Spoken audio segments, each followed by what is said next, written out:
Atendro Vrajram Udyamya Nirmitam Vishvakarmana Mune Shakti Utsikto Bhagavate Jasanvita Britto Devaganai Sarvai Gajendro Paryashobhata Stuyamano Munigainais Trilokyam Harsayoniva Atendro Vrajamudhyamya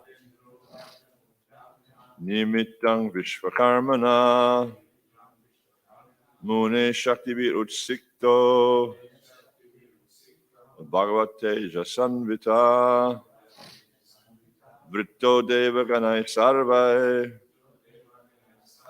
Gajendro Paryashobhata Stuyamano Muniganais Trilokyam Harsayaniva.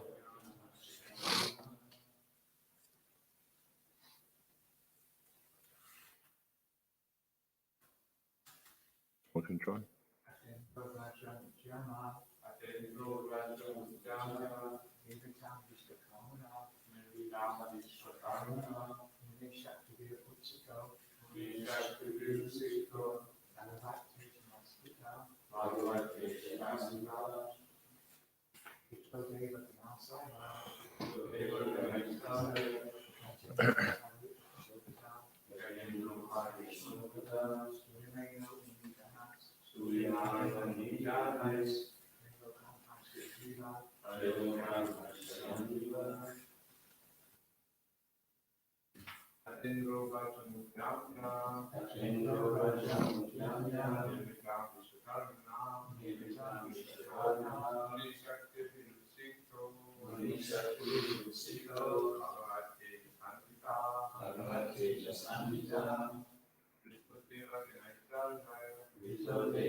Dasa, thereafter, Indra, the king of heaven, Vajram, the thunderbolt, Udyamya, firmly taking up, Nipitam, manufactured, Vishvakarmana, by Vishvakarma, Mune, of the great sage, Dadichi, the great sage Dadichi, of the great sage Dadichi, Shakti be, by the power,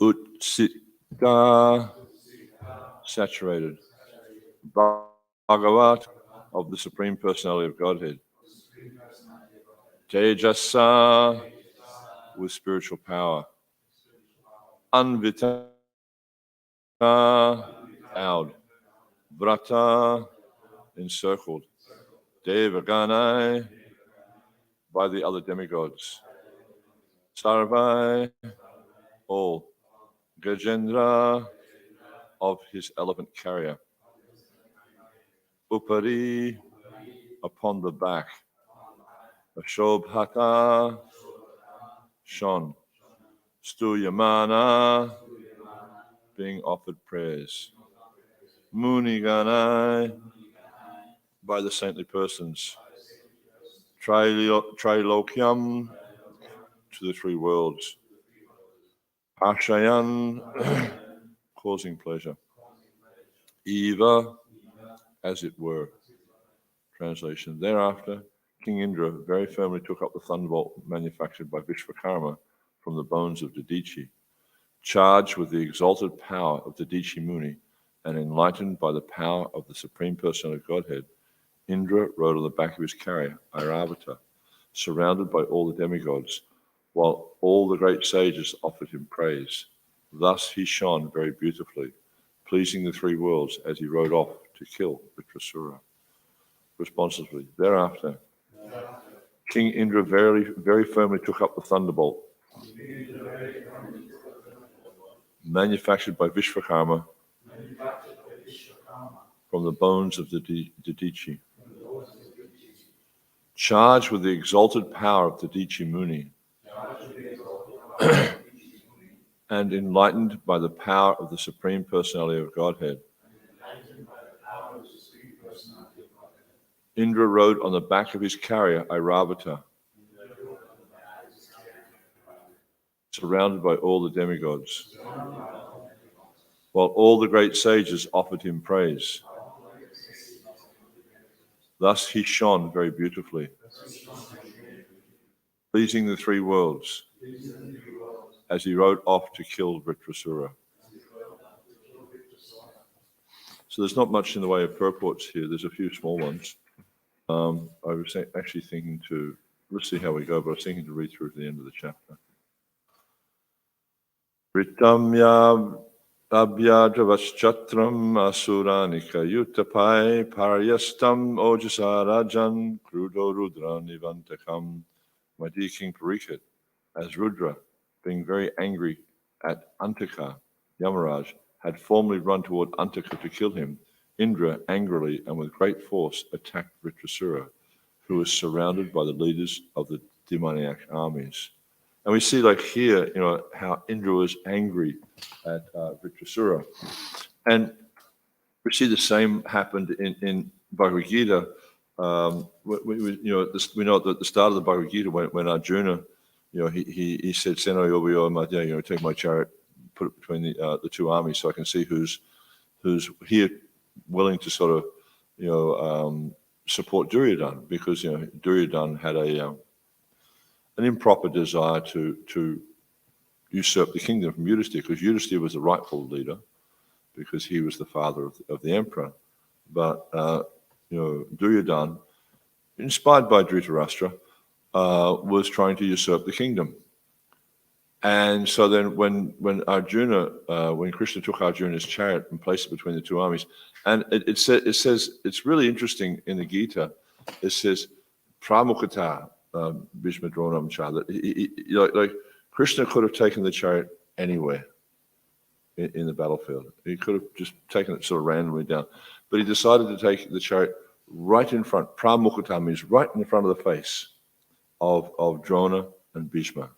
Why? Because Arjuna was very attached to them. They were his, Bhishma was his grandfather, and Drona was his martial guru. So he had deep, deep attachment for both of these persons. So Krishna did this deliberately to try to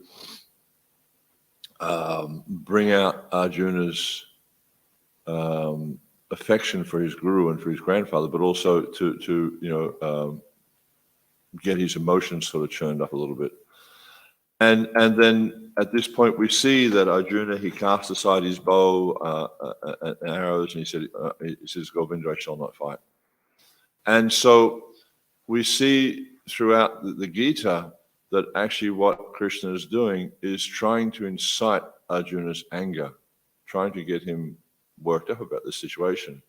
And right throughout the Battle of Kurukshetra, we also see that at various times when Arjuna had to kill various personalities and he wasn't so inclined, Krishna reminded him of the atrocities they had performed to make him angry. So we can understand for a warrior, if they're not angry, they're not really going to fight with full enthusiasm. So this is what we see here happening. Indra was angry with Vritrasura because Vritrasura was supporting the demons, and the demons were trying to usurp the kingdom of the demigods. So he had to kill Vritrasura because they knew that if Vritrasura was killed, then the demons would lose their enthusiasm to conquer the kingdom of the Devatas. So therefore he was angry. And it's interesting also in the previous verse how it mentions charged with the exalted power of the Dadichi Muni. So this thunderbolt weapon was charged with the tejas of, I think it says here tejasvinam, or the power, or the shakti by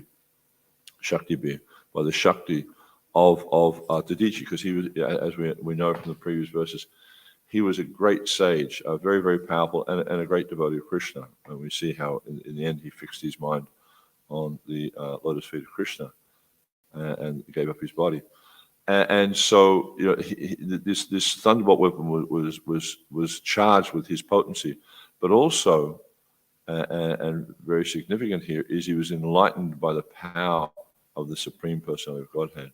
So this Teja, this is Bhagavat Tejasa Anvita, how he was endowed by or he was endowed with the Shakti of the Supreme Personality of Godhead.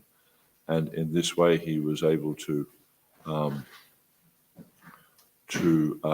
take up this task of killing Vritrasura, because Vritrasura was very, very powerful. So it was quite a challenge. And Vritrasura had this I believe he had a benediction where he couldn't be killed by ordinary weapons. His body was very, very hard. And we will see as the story goes on how Indra, what he had to resort to kill him. And it was very difficult for him, actually, very, very great challenge. So I'll read on. Tatasuranam asurai ranai paramadaruna treta mukhe namadayam abhavat pratame yuge. Thereafter, at the end of Satya Yuga and the beginning of Treta Yuga, a fierce battle took place between the demigods and the demons on the bank of the Narmada. Herein, the Narmada does not mean the Narmada River in India. The 5 sacred rivers in India, Ganga, Jamuna, Narmada, Kaveri, and Krishna, are all celestial. Like the Ganges River, the Narmada also flies in the higher planetary systems. The battle between the demigods and the demons took place in the higher planets. So all these great rivers, they have their spiritual, or they are spiritual. They're transcendental rivers, but they also flow in the higher realms. So this battle didn't take place here; it took place in the spiritual realm, or in the heavenly realms. The word pratame yuge, the words pratame yuge mean in the beginning of the first millennium. That is to say, so pratame means like the first or the beginning. That is to say, in the beginning of the Vaivashvata Manvanta, in one day of Brahma, there are 14 Manus who each live for 71 millenniums. The 4 yugas, Satya, Treta, Dwapara, and Kali, constitute 1 millennium. We are presently in the Manvantara of Vaivashvata Manu, who is mentioned in the Bhagavad Gita. Imam Vivishvate Yogam Praktavam Aham Avayam Vivishvan Manave Praha. We are now in the 28th millennium of the Vaivashvata Manu, but this fight took place in the beginning of Vaivashvata Manu's first millennium.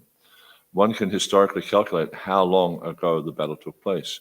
Since each millennium consists of 4,300,000 years, and we are now in the 28th millennium, some 120,400,000 years have passed since the battle took place on the bank of the river Narmada. So we see here how the calculation of time is given, and it's very exact. Maybe not exact like atomic clocks and things like that, but the thing is like in the Vedic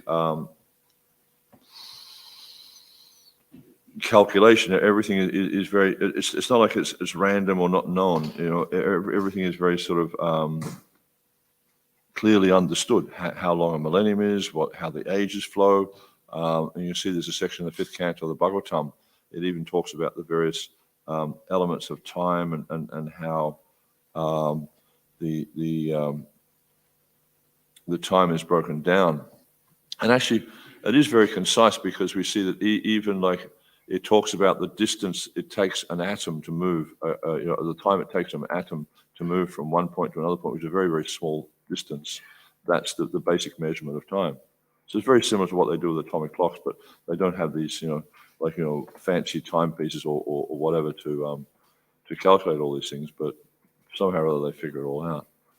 And so we see here, Prabhupada's alluding to the way that Vedic time is understood, because we can see, but not just the fine, very finite, but also the larger perspective, the bigger picture of it. How in the Vedic calculation, it's understood that that there's 14 Manus in a day of Brahma, and they live for a certain period of time, And we're in Vajrayana Manu's reign right now. We're sort of, I think we're about, I can't remember how far through. I think it's Prabhupada here says the 28th millennium of the Vajrayana Manu. And even we understand, okay, there's 14 Manus in a day of Brahma. We've seen the Bhagavad Gita, it describes Sahasra Yuga Paryanta Mahad Brahmanovadu, that 1,000 ages taken together. So Prabhupada here is defining it that one age or millennium consists of 4,300,000 years. So you take 1,000 of those ages, that means 4,300,000,000 years. That's Brahma's 12 hours. Similarly is his night, another 4,300,000,000 years. So that means his day, his 24-hour period, goes for 8,600,000,000 years. And so that's one day. So you multiply that out 100 years, you get an idea of how long his life is. And so he exists for his whole life is understood to be one breathing or outward breath of the Lord. And then when he breathes in again, the whole universe withdraws into the Lord's body. And so it just gives you an idea, this, as I mentioned, this is described very clearly in the fifth canto of the Bhagavatam. So it gives you this concept of universal time, but it goes from universal time down to the very, very finite of the atomic time. So very, very amazing, the Vedic science. Whereas we can see with the scientists, with their descriptions, they can calculate very, very finite time in very small amounts of time. But when it goes to the universal time, they've got no idea. They can't tell you how long the universe is going to last for. But according to the scriptures, we can understand this external manifestation exists for the breathing cycle of Mahavishnu, as it all, or Garbhadaksha, Karanaksha Vishnu. It all expands on his breath cycle. All the universes that come out of his body, they're like golden, like little golden bubbles, and they coagulate together into clusters, and they sit down on the shore of on the water of the causal ocean, and then he enters into them as Garbhadaksha Vishnu, and he brings life into them. And so in this way, the Vedic scriptures describing the whole bigger picture of the time frame of the universe. So this is why one of the reasons we can see why the Vedic knowledge is so superior to the material knowledge, because material knowledge can only deal with this finite world that we're living in. It has no understanding of what is beyond this world. Even in outer space, they've got this telescope right now, some sort of telescope they put up in space, and they're getting all sorts of pictures which they're marveling at. We've never seen things like this before, and they're marveled at it. But even beyond this small area where we live in the universe, where we exist in the universe, they don't know beyond that. Or even that there's this big thing about right now in the scientific world about fusion energy. We have fission energy, like an atomic reactor and stuff like that, fission energy, but now they're talking about fusion energy. And they did an experiment the other day where they were able to I didn't really read the detail of it, but they were able to maintain a fusion reaction for a certain period of time. And they were surprised because it didn't act like they thought it was supposed to act. It did the opposite of what they thought it was going to do. So they're very surprised. So it just goes to show, even though the scientists, that when they talk to you, I've had talks with scientists, various times over the years, and they talk like they know everything. But actually, we can see when they get into it, they don't really know much at all. They don't even know the source of the universe. They don't even know how things are functioning within the universe. So to make this claim that they know everything or that their knowledge is supreme, it's actually foolishness, because they don't know. And they actually lack humility. And this is one of the key elements of gaining knowledge. Prabhupada mentions in the Bhagavad Gita in the 13th chapter. He says, without humility, it's not possible to have knowledge. And so this is a very, very important part of our spiritual evolution. Often we hear the saying that pride cometh before the fall. So one of the very important elements of our spiritual evolution is to cultivate humility, to understand our actual position. That there's this verse that Pujaris often like to quote, this Gopibhata Padakamaloi Dasa Dasa Anu Dasa, is to understand my position. I'm not the controller, I'm not the enjoyer. This is Krishna's position. It describes in the Chaitanya Chaitanya in the 5th chapter of the Adi Leela, it says Ekala Isha Krishna Arsabhibrita.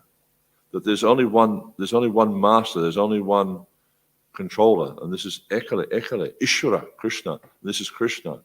All others, they dance as he makes them do so. So he's the only controller, he's the only enjoyer. All others are his servant. So this is the point we need to understand.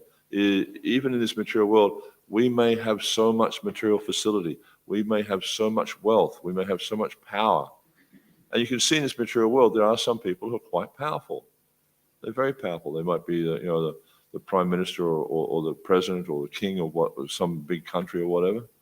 And they have a lot of power. And people, when they come and they say, do this, and people will just snap to attention and run and do whatever they say because they're powerful people. But in the face of God, they're insignificant.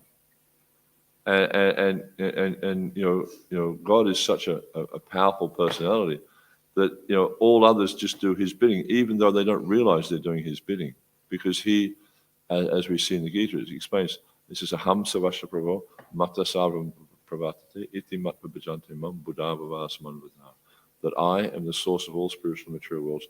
Everything emanates from me. And then he says the wise is buddhavavasman vidha. The wise who perfectly know this engage in my service and worship me with all their hearts. So we see in this world that so many people are thinking they're powerful or they're knowledgeable, whatever, that they've got some inflated idea of themselves, but they don't even understand who they are. They don't even understand that there's this basic element that I'm a servant of Krishna. And as a result, because of their pride, they can never understand their actual position. But in devotional service, we need to, actively cultivate this consciousness or this understanding of who I am, that I am Krishna's eternal servant, an infinitesimal being completely apart from the gross and subtle body. Tiny, tiny little living entities, 1/10,000th part the tip of their hair. So you take the tip of her hair, I don't know much on my head, but if you take one of the hairs and just take a tip and divide it into 100 parts and divide it into that part into 100 parts, how small is that? Tiny. But the real point of this analogy of the 10,000th part the tip of the hair is to show that the soul cannot be perceived with material eyes. You can see the symptoms of the soul, but you can't actually see the soul itself. But the point is the soul is infinitesimal, and the Supreme Personality of Godhead is infinite. He's the opposite. There's no limit to his power.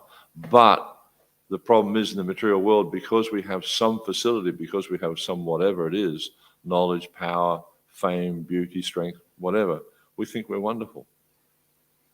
I was talking with a friend in Ireland, and he makes movies. He works. He's a freelancer, but he works at the BBC and things like that. He's working on this series called The Crown. I think it's called The Crown. It's all about Queen Elizabeth and the royal family and stuff like that.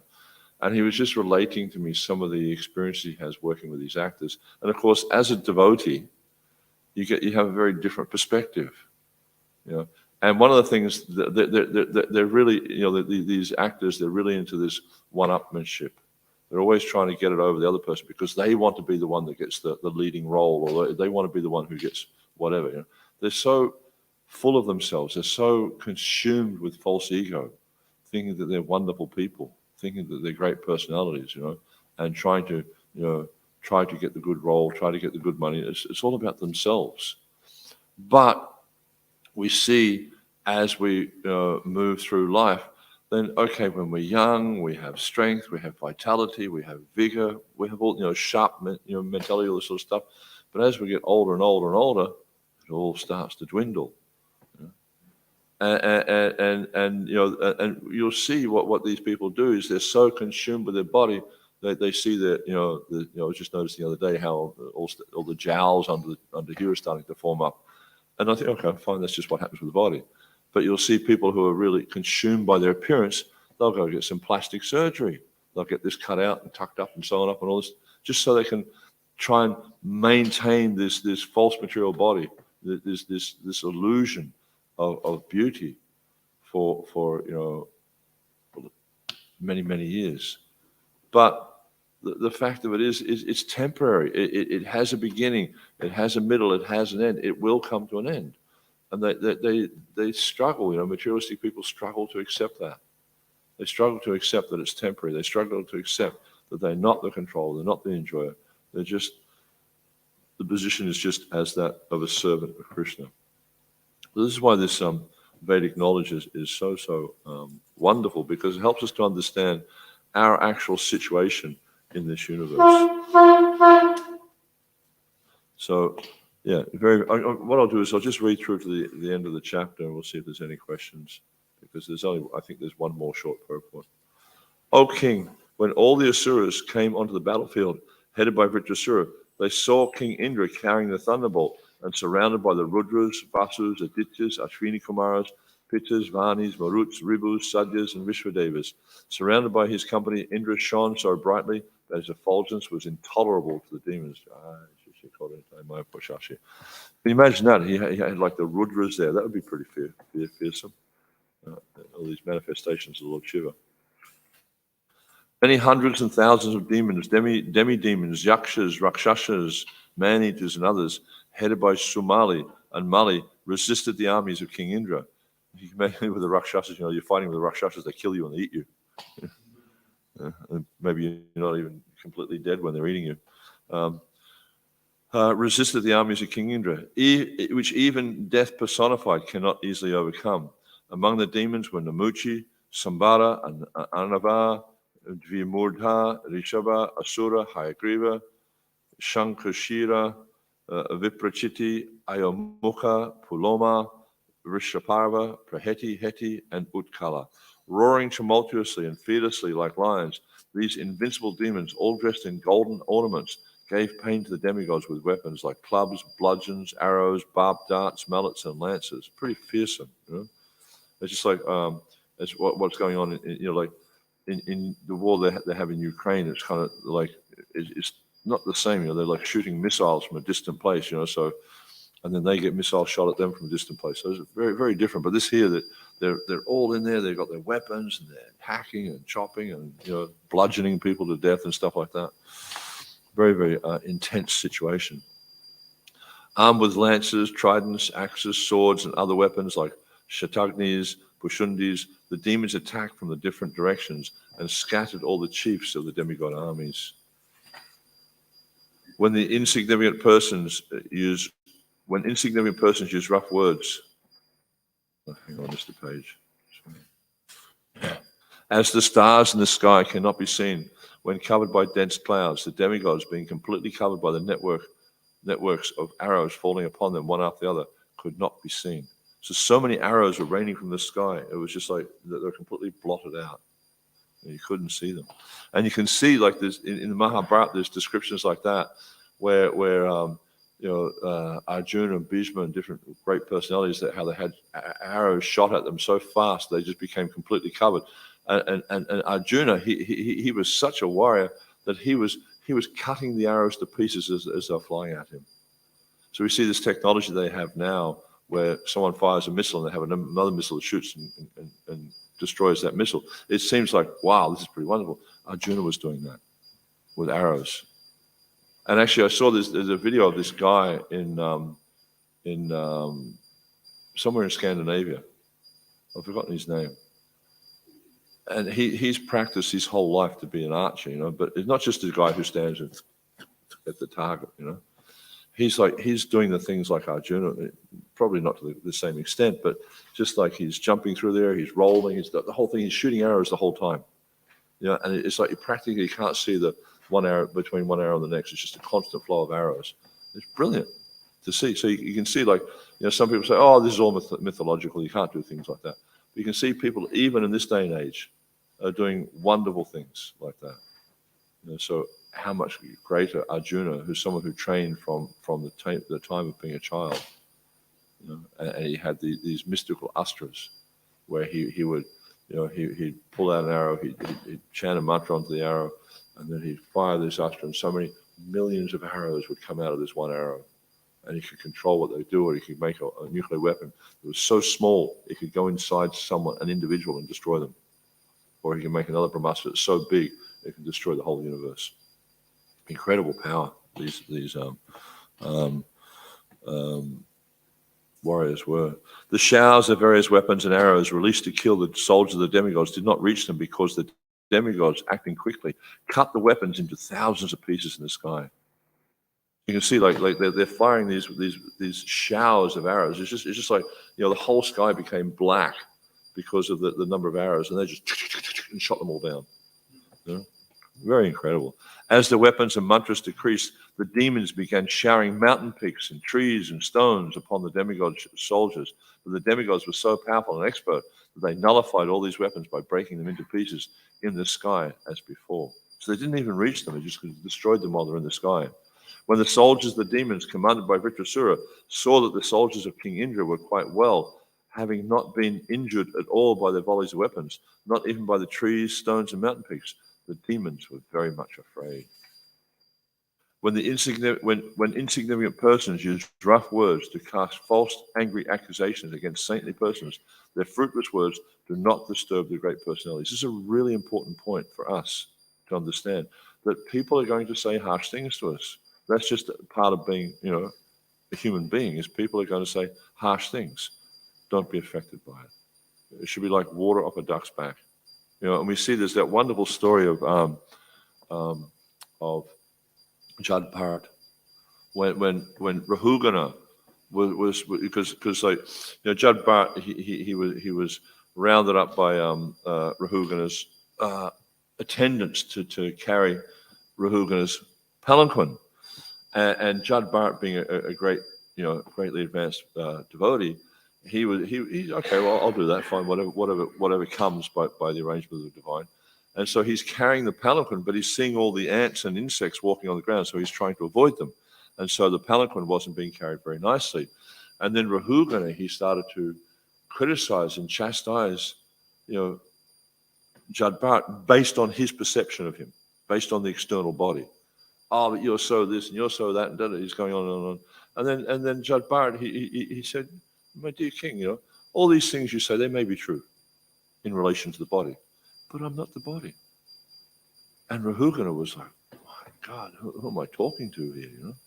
He just had this kind of epiphany that like this person is a great, is actually a great advanced transcendentalist. And so we see there's a whole section in the Bhagavatam where Jad Bharat was preaching this very, very elevated philosophy to Maharaj Rahugana. At the end of it, he became realized.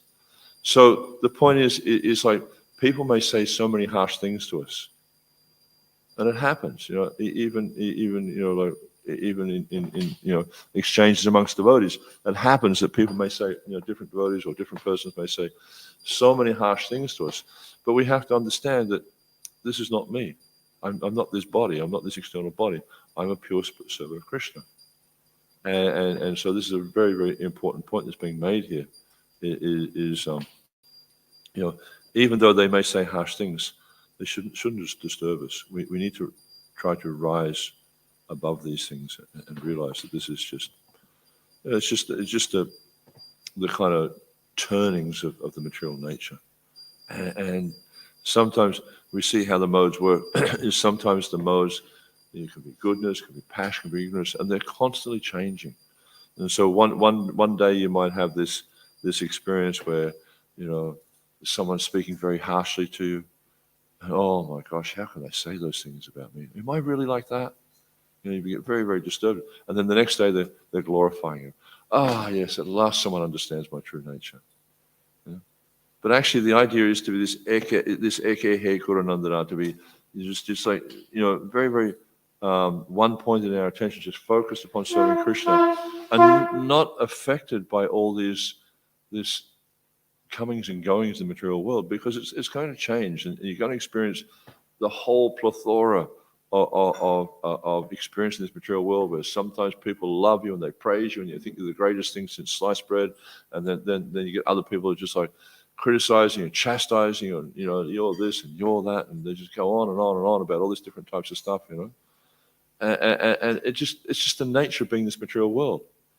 And so the process of bhakti means to come to the point of understanding the self and understanding that, don't identify the material body, identify with the service with Krishna, with serving Krishna. So it's a really, really nice point they're making. Similarly, all the efforts of the demons against the demigods who were favorably situated under the protection of Krishna were futile. So this actually is a very significant verse, because it's pointing out how a saintly person should respond. And we're all saintly persons. We're all on the path of becoming a saintly person. I was listening to a class this morning. It's actually the third time I've listened to the same class, because it's such a far-out class. Prabhupada, it was 1968, November 1968, in Los Angeles. Bhagavad Gita 2, 1-10. Really amazing. At least I'm getting a lot out of it.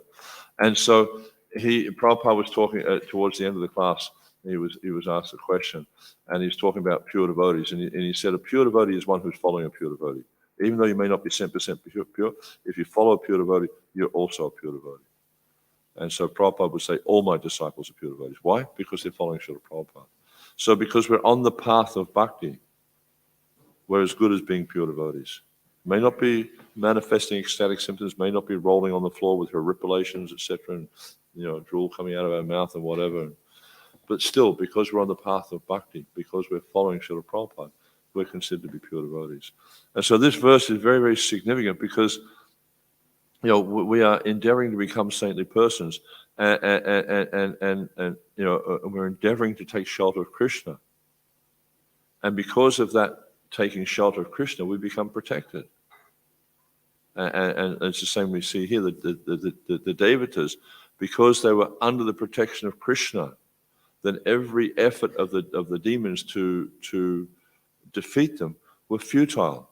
So as long as we take shelter of Krishna in whatever we do, nothing the material energy dishes up to us, nothing the materials dish up to us can affect us. So, and you know what it's like sometimes the mind is harassing you, sometimes other living entities are harassing you, so much going on. But if we just take shelter of Krishna, then these things cannot touch us at all. Even you might be lying in bed at night and you get some weird thoughts coming to your head, and you just Krishna, Krishna, just kick it out. It's like just take shelter of Krishna in every situation, and you'll always be protected. And that's like this point of ashram. Like we live in various ashrams. It's a grihastha ashram, or brahmacharya ashram, or vanaprastha, or sannyas ashram. Ashram means protection. So if we actually take shelter of that ashram, take shelter of the protection of Krishna, then we're always going to be protected from the onslaughts of the material world. But if we don't take shelter of Krishna, then we're going to be at the whim of the material nature. So this is the wonderful thing of this Krishna conscious process, is that easily we can protect ourselves by taking shelter of Krishna. Short purport. There's a Bengali saying that if a vulture curses a cow to die, because the vulture's looking down, he wants to eat the cow. He's thinking, I curse you to die so he can get something to eat. It will not be effective. The curse will not be effective. Similarly, accusations made by demoniac persons against devotees of Krishna cannot have any effect. The demigods are devotees of Lord Krishna, and therefore the curses of the demons were futile. Translation. The Asuras, who are never devotees of Lord Krishna, the Supreme Person of Godhead, lost their pride in fighting when they found all their endeavors futile. Leaving aside their leader, even in the very beginning of the fight, they decided to flee because all their prowess had been taken away by the enemy. So even they had this powerful person, Vritrasura. I'm out of here. These guys are too powerful. Seeing his army broken and all the Asuras, even those known as great heroes, fleeing the battlefield out of intense fear, Vritrasura, who was truly a great-minded hero, smiled and spoke the following words. Now we're going to hear some quite extraordinary realizations. According to his position and the time and circumstances, Vritrasura, the hero among heroes, spoke words that were much to be appreciated by thoughtful men. He called out to the heroes of the demons, O Viprachiti, O Namuchi, O Paloma, O Maya, Anava, and Sambara, please hear me and do not flee. So, Vritrasura, he's there, he's on the battlefield, and these weapons are raining down, and he's not affected by it. He's just fixed in his determination, and this is the point that Krishna makes to Arjuna: is that a person who is fixed in their determination is one point in their attention, but a person, he says, Bahu Shakinantasya Buddhiyobhyapasayanam, but a person who's many branched in their focus, in their attention, they're all over the place. Bahu Shaka, many branched. You go here, you go there, you go. But we need to become this. There's one point of determination. This is how you achieve the goal. Vritrasura said, all living entities. He's got. All the weapons are raining down on him too, but he's not deterred by that. He's not at all fazed by that. He's just focused on his goal. Vritrasura said, all living entities who have taken birth in this material world must die. He understood that. He's not bothered by it. But you'll see in this material world, so many people, when they hear about, inevitable death approaching, they become fearful. He's not at all fearful. Surely no one in this world has found any means to be saved from death. Even though the scientists promise you one day. Prabhupada said, this is like the philosophy of the post-dated check. One day I will pay you. Here, take this check. And it's dated for, the 10th of November, 3025. You won't even be alive then, But I've given you the money. See, you've got the check, but it's post-dated. I can't cash it. So Prabhupada would say the promise of the scientists are like a post-dated check. Even Providence has not provided a means to escape it. Under the circumstances, death being inevitable, if one can gain promotion to the higher planetary systems and be always celebrated here by dying a suitable death, what man will not accept such a glorious death? Purport. If by dying one can be elevated to the higher planetary systems and be ever famous after his death, who is so foolish that he will refuse such a glorious death? And we see, if you tell people in this material world, you fight this battle, you die a glorious death, you'll be famous. No, I'm not going to do it. Don't want to die. I want to stay here and enjoy. And Prabhupada's saying, who is so foolish? And that's what we see. This world is full of foolish people. Similarly, a similar advice was given by Krishna to Arjuna. My dear Arjuna, the Lord said, do not desist from fighting. If you gain victory in the fight, you'll enjoy a kingdom. And even if you die, you will be elevated to the heavenly planets. Everyone should be ready to die while performing glorious deeds. A glorious person is not meant to meet death like cats and dogs. And that's, Prabhupada often would refer to this society as a polished cat and dog society. We may think we're very fancy, we're very sophisticated, but actually we're living like cats and dogs in this material world. And what do cats and dogs do? They eat, they sleep, they mate, they defend. That's all they do. That's their whole existence. And, this is not what human life is meant for. Human life is meant for, as Rishabh Dev explains, he says, Tapo dibyam putraka yena shatvam. Human life is meant to, it says, Nayam deho deha bhajam niroke kastan karman ahate vidbujam ya tapo dibyam putraka yena shatvam. Sudya yashmad brahma sokyam tarantam. The one who has this human form of life should not use this life to live like hogs and dogs which eat stool, but they should use this life to practice divine austerity by which the Supreme is understood. The Supreme Lord is understood. So very, very important instructions. And Vritrasura continues, there are two ways to meet a glorious death, and both are very rare. One is to die after performing mystic yoga, especially bhakti yoga, by which one can control the mind and living force and die absorbed in thought of the Supreme Person of Godhead. The second is to die in the battlefield, leading the army and never showing one's back. These two kinds of death are recommended in the Shastra as glorious. Thus end the Bhaktivedanta purports of the 6th canto, 10th chapter of the Srimad Bhagavatam, entitled The Battle Between the Demigods and Vritrasura. So, any questions or comments at all? Wonderful section of the Bhagavatam. And just, and it's kind of interesting that Vritrasura, he's fighting for the demons. And we see that Prabhupada saying that the demons, they're not devotees of Krishna, but he's saying that the most glorious death is to die in meditation with your mind fixed on the Supreme Personality of Godhead. Yes, Prabhupada Pran Prabhu. Thank you, Prabhu, for making so many nice points. Earlier on in the class, you were saying that without humility there can't be knowledge.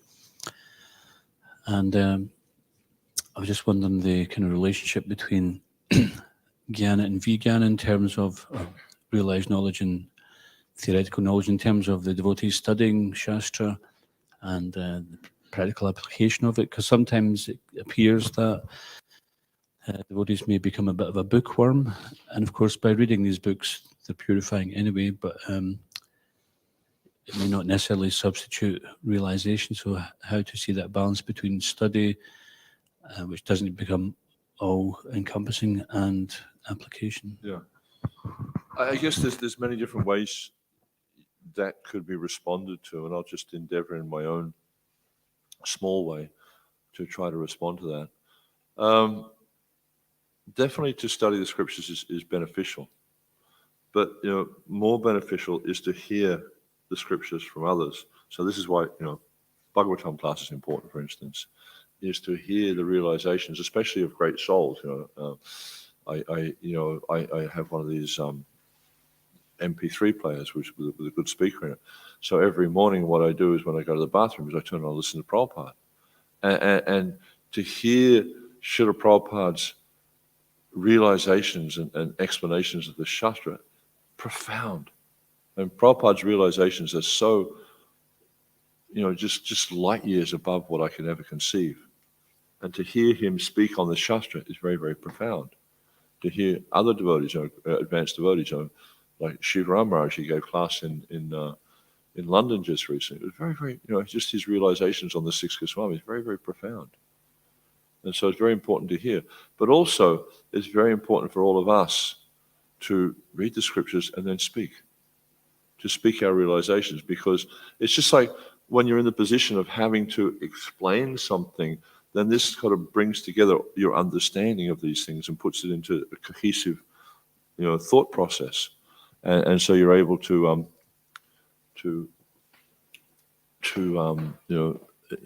increase your understanding and develop your understanding. But in terms of, especially in relation to humility, if one doesn't have humility, you can study the scriptures for thousands of years and you'll never gain realization. You'll never actually gain the understanding of what's being discussed in the scriptures. It'll all just become knowledge. It will remain knowledge to you, just like book knowledge. But when we start to apply these things in life, when we cultivate humility and understand, just like there's this really interesting story of this king called Prachanabahishat. And I think it was Narad Muni. Narad Muni is really expert at this. He was explaining an allegorical story. And it's just like we actually coming back, we went and did a program in Glasgow last night. Got back late, and that's why I kind of got here a little bit late this morning. And on the way back, I was reading from the Chaitanya Charitamrita to the devotees. And it was in Antya Lila. It was a story of Thakur Haridas. And it describes how Ramachandra Khan, who was the governor, like a local official, was trying to corrupt Thakur Haridas. So he sent this beautiful young prostitute to bewilder Thakur Haridas, and she's saying to Ramachandra Khan, "Within 3 days, I will have him in my control." And obviously, she wasn't reckoning on who she was dealing with. So she went to Thakur Haridas, and Thakur Haridas knew why she was there. He wasn't a fool. He knew that she'd come there to bewilder him, but he had a plan also. And so his plan was to purify her. So he said to her when she got there, it's like, just sit down and I'll satisfy your desires. Don't worry, I'll do that. But just while you're waiting, just sit down and listen to Hare Krishna Mahamudra while I chant. So he sat there and he just chant, and she came, she paid obeisance to Tulsi, she paid obeisance to him. And then he said, just sit down and hear the chanting of the holy names. So he had a plan. He had this strategy on how he was going to purify her heart. And it worked. Like within 3 days, she just submitted to Thakur Haridas. I was sent here to try to seduce you, and you'd fall down with me and stuff like that. But actually, now I've seen the error of my ways. And Thakur Haridas says, that's okay. I knew that was your purpose. I was planning to leave here. I only stayed here just to purify you. So we can see that the great devotees, that they actually they have this this purpose in trying to purify our hearts, and the reason that they're able to do that, the reason they're able to, present Krishna consciousness to us in this way, is because they actually have this humility. They don't think that they're the controller and the enjoyer. They don't think that they're the doer. But they can understand through humility, and through humility. I can't actually remember how I got this story of Thakur Haridas, but through their humility, they understand the purpose of Scripture. They understand the purport of the Scripture. But when one's proud, you can study the Gita day and night for years upon years upon years, and it'll just be words in a book.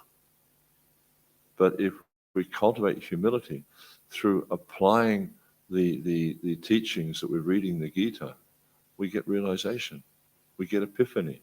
It means you'll be reading something and you thought, oh, that's what that means. It's like because you'll see it in you might read something in the Gita and then you remember this story and you see how and Prabhupada's purport's also very, very important because they explain the points just like so especially in the first chapter. There's a lot of stuff going on in the first chapter which is not really clear. But then when you hear the commentaries of the Acharyas, when you're willing to accept the commentaries of the Acharyas, then you can understand how the diplomacy is playing out in Kurukshetra. So it's very important to cultivate humility, because without humility, we'll never really understand the Scriptures. But also, by whatever we read in the Scriptures, trying to repeat that and help others to understand as well. It helps us to deepen our own realizations. I'm not sure if I really answered your question or not. But,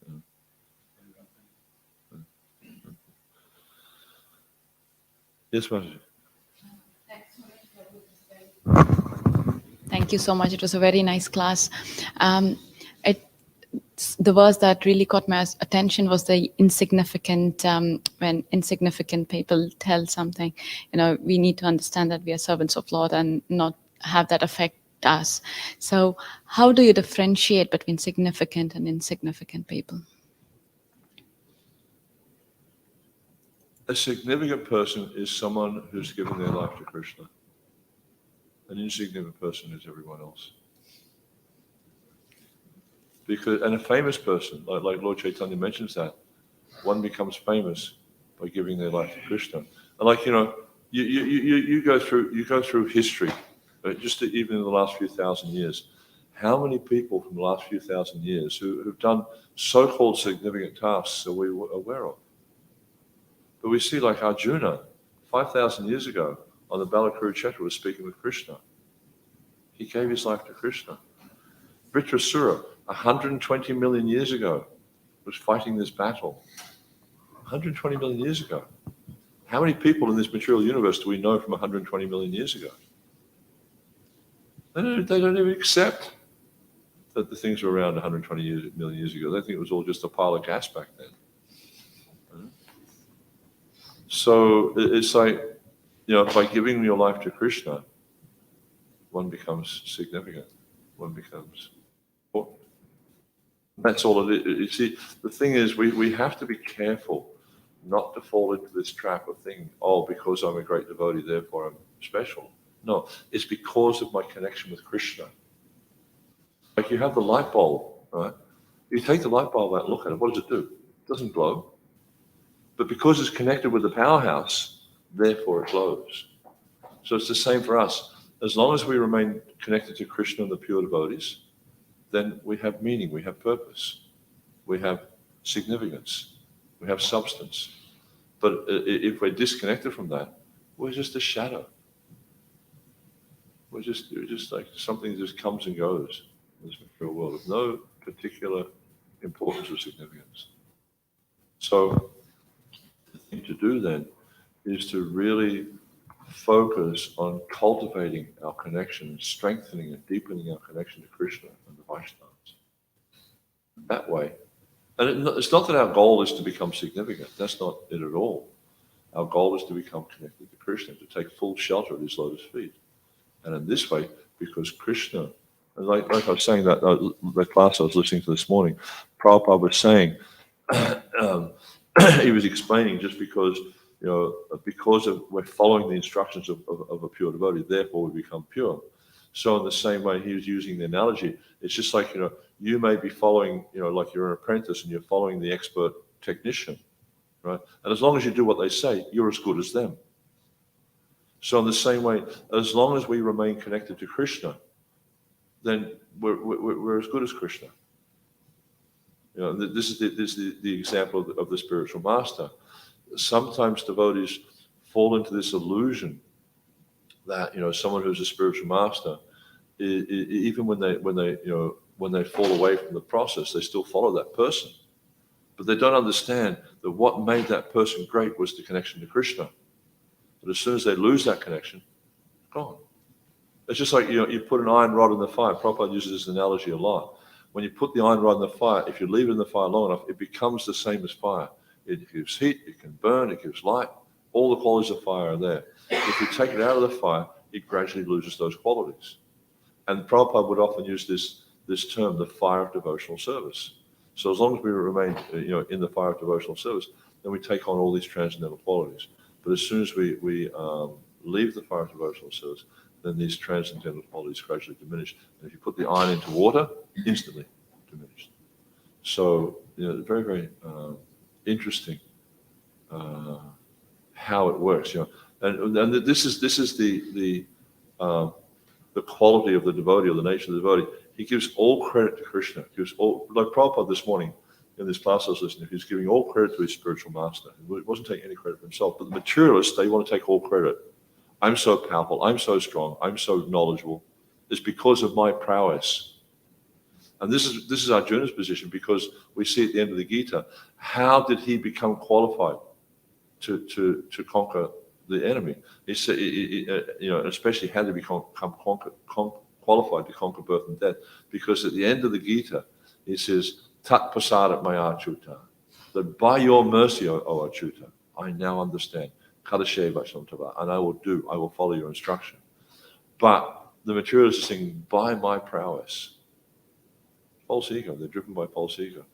So to become a significant personality, one needs to become humble. One needs to submit themselves to the lotus feet of the spiritual master and the lotus feet of Krishna. Thank you so much, Prabhu. And just another small question is... Can you hold that a little bit closer, Beth? You did quote a verse to explain the human purpose. Sorry, I didn't get which verse was that, if at all they would be able to say. Tapo Dibyam. Is that what I said? Yeah, I think. This is from the 5th canto, the 5th chapter of the 5th canto. Is Lord Rishabdev speaking to his sons. So tapo means tapa, or austerity. Divyan, divine. So austerity is meant to achieve the divine. Okay. That's the purpose of austerity. So whatever we do, like you'll see, we were talking about this last night in Glasgow. Like there's this thing now called intermittent fasting, how they talk about how good it is for your health. Yeah, but that's all about the body. And so ultimately it's not going to be beneficial. We perform fasting for the pleasure of Krishna. We fast on Janmashtami, we fast on Ekadasi. It's connected to Krishna. Tapo Divyam, it's divine austerity. Therefore, we'll achieve Krishna. Therefore, we'll achieve everlasting life because of that austerity. But if we're just doing it for the body, we become abandoned, we become bound up in these activities. Thank you so much. Hare Hare Krishna. Krishna. Thank you. Okay, thank you very much. Srila Prabhupada ki, Samaveta Bhaktivinoda ki, Jai Nitai Gaur Premanandi, Hari Hari Bol. Hare Krishna, Krishna Krishna, Hare Hare, Hare Ram.